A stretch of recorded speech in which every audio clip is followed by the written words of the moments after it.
Hey guys, welcome back to another tutorial video. So in today's video, I'll show you how to recover a hacked Facebook account. So if you believe someone has gained access to your account, then you need to start by visiting Facebook's official account recovery page. Then choose the option indicating that your account has been compromised and follow the recovery instruction. Then Facebook may ask you to identify your account using your email address, phone number, or profile information. And if the hacker changed your password or contact details, then continue through Facebook's account recovery process and provide the requested information.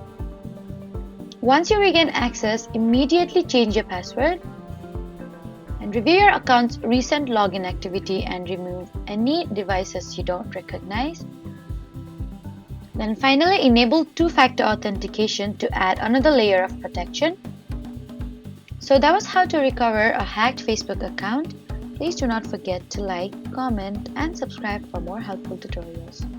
Thank you for watching.